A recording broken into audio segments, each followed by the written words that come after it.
این مرد باید همین شب به شهر ولگاگراد پرواز میکرد. او از شرکت سیبیر یا S7 بلیط خریده بود. روز 5 مارس این شرکت روسی اعلان کرد که پروازهای بین المللی خود را قطع میکند. چون این تصمیم مسافران این شرکت را در تاجیکستان در حالت ناگوار گذاشته است. میگن که یک ماه اجداد میکنه تا 28 همین ماه اخیر. این ماهی مارس اجداد میکنه. آیا باید هوای شوه یا نشوه نامعلومه. روز 7 مارس چندین نفر در نزد نقطه بلیط فروشی شرکت سیبر جمع آمده بودند. همه آنها در دست بلیط پرواز را دارند که حالا معلوم نیست کی به آسمان بلند می شود. Buradan Sibir 6450. Xavotirê moxi kaso maxkama. Chipto da dast gashtis. Nemetane gon informatsiya mega maxkama yak.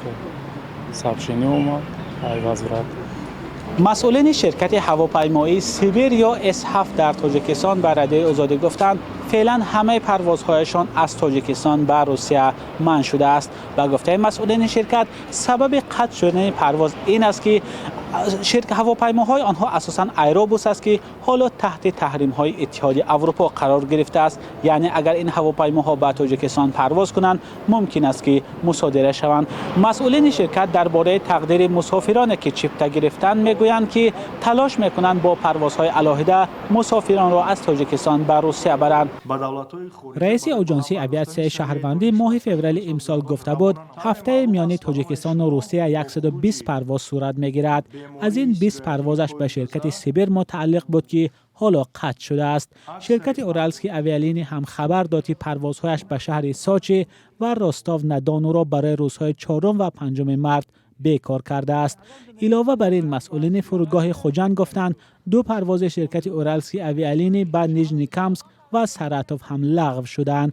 بر علاوه این پرواز هواپیما از دوشنبه به کراسنودار هم 1 هفته پیش بیکار شده بود. مسئولین آژانسی اویاسیون شهروندی روز 7 مارس نخواستند موضوع را شرح دهند، ولی بر اساس حساب‌های پیشکی شمار پروازها میان تاجیکستان و روسیه در 10 روز اخیر حداقل 25-30 عدد کم شده است. پروازهای اساسی از جمله به شهرهای مسکو، سنت پترزبورگ، چلیابینسک، یکاترینبورگ و ارنبورگ همچنان ادامه دارند.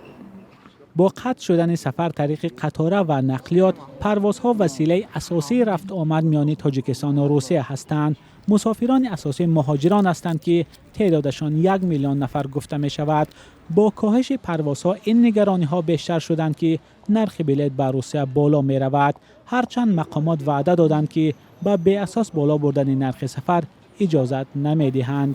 مولا رجب یوسفی، نگار فضل‌الدین، آزادی دوشنبه.